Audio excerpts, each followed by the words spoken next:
Hello everyone, मैं doctor S K. Tiwari. आज मैं आप सभी को बताऊंगा दिनचर्या के बारे में। दिनचर्या जिसका कि पालन कर आप स्वस्थ और निरोगी जीवन जी सकते हैं। सबसे पहले आपको ये समझना होगा कि दिनचर्या का अर्थ क्या होता है। दिनचर्या का अर्थ है कि आपके सुबह उठने से लेकर रात को सोने तक वे सभी कर्म जो आप करते हैं और उसके द्वारा आप स्वस्थ और निरोगी जीवन जीते हैं, इसी को दिनचर्या कहते हैं। अगर आपकी दिनचर्या सही है तो आपका स्वास्थ्य भी सही रहेगा। यानी कि अगर एक स्वस्थ जीवन जीना है तो आपको एक सही दिनचर्या का पालन करना होगा। तो आज मैं आपको यही बताऊंगा कि एक सही दिनचर्या क्या हो सकती है जो आप सभी को स्वस्थ रह सके। ये एक निरोगी व्यक्ति भी कर सकता है और ये वह भी कर सकता है जो किसी रोग से ग्रसित है। तो सबसे पहले आपको ये समझना होगा कि उठने का समय, सुबह जब आप उठते हैं तो आपको चाहिए कि ब्रह्म मुहूर्त में उठ जाए। अगर ब्रह्म मुहूर्त में नहीं उठ पाए तो आप 5 से 5:30 बजे के करीब आपको उठ जाना चाहिए। उठने के जस्ट बाद ही आपको रात को जो तांबे के लोटे में रखा हुआ पानी होगा उसको 200 से 300 ml की मात्रा में पी लेना चाहिए। और पीने के बाद थोड़ी देर बाद ही आपको अपने नित्य कर्म जैसे कि शौच हुई, ब्रश हुआ, ये कर लेना चाहिए। और इसके बाद आपको अपनी सामर्थ्य के अनुसार कम से कम 20 से 30 मिनट के लिए एक मॉर्निंग वॉक करना चाहिए।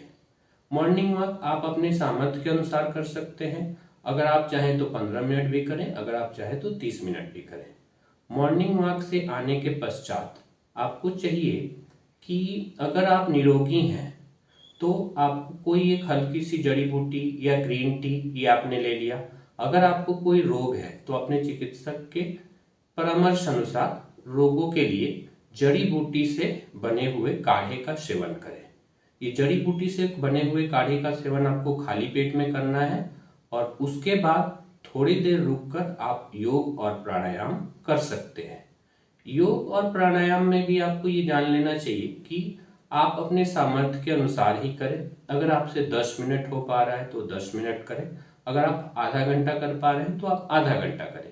योग और प्राणायाम के उपरांत आपको अपने शरीर की सरसों तेल या तिल तेल जो भी आपके पास उपलब्ध हो उससे हल्की शरीर की मालिश करनी चाहिए। मालिश करने के बाद आपको स्नान कर लेना चाहिए। स्नान आप ऋतु के अनुसार कर सकते हैं। अगर आपकी ऋतु बहुत वहाँ पे ठंडी है तो आप हल्का सा उष्ण गर्म जल से भी स्नान कर सकते हैं। अगर वेदर नॉर्मल है तो आप ठंडे जल से स्नान करें। स्नान करने के बाद आपको भगवान का थोड़ी देर भी ध्यान जरूर कर लेना चाहिए। उसके बाद आपका जो नेक्स्ट स्टेप आता है वो है आहार। आहार में आपको भोजन ग्रहण करना है। ये भोजन जो है इसकी एक टाइमिंग है। जैसे कि आप भोजन 4 रूप में ग्रहण करते हैं। एक नाश्ते के रूप में, दूसरा दोपहर का भोजन हुआ, तीसरा संध्याकालीन थोड़ी सी आप थोड़ा सा नाश्ता कर सकते हैं और चतुर्थ जो लास्ट की भोजन है वो रात की रात्रि भोजन जिसको डिनर बोलते हैं। सुबह जो नाश्ता आप लेंगे उसका सही समय होता है 8:30 से 9 बजे के बीच। ये 8:30 से 9 बजे के बीच आपको हल्का नाश्ता ले लेना चाहिए। इसमें आप अपने अनुसार आपकी जो भी ऐसी इच्छा है कि नाश्ते में एक हल्का भोजन लें वो आप ले सकते हैं। इसके बाद आपको दोपहर का भोजन 1 से 1:30 बजे के बीच या 1 से 2 बजे के बीच कर लेना चाहिए। इसमें आप ऐसा भोजन लें जो कि बैलेंस डाइट भी हो और सुपाच्य भी हो, मतलब उसमें भोजन के सभी अवयव अच्छे से उपस्थित हो। उसके बाद संध्याकालीन आप 4:30 से 5 बजे के बीच हल्का सा जलपान कर सकते हैं और रात्रि में 8 से 8:30 बजे तक आपको रात्रि का भोजन जो कि डिनर है उसे आपको कर लेना चाहिए। रात्रि का भोजन हमेशा थोड़ा हल्का लें क्योंकि उसको पचने के लिए शरीर में जगह होनी चाहिए। जिस रात्रि में आप भोजन करके सो जाएंगे तो इसलिए। और एक बात की ध्यान रखें कि आप हमेशा रात्रि में सोने से कम 1.5 से 2 घंटे पहले अपना रात्रि का भोजन संपन्न कर लें, जिससे कि आपका जो भोजन है आसानी से सोने तक पच जाए। और अंत में स्थान आता है निद्रा का। निद्रा यानी कि आपकी नींद। रात्रि में आपको नींद जो है वो 9:30 से 10 बजे के बीच ले लेनी चाहिए। नींद 10 बजे तक आ जाए ये आपको ध्यान रखना चाहिए। और आपको 6 से 7 घंटे की नींद लेनी है। ये 6 से 7 घंटे की नींद आपको मानसिक और शारीरिक रूप से स्वस्थ रखती है।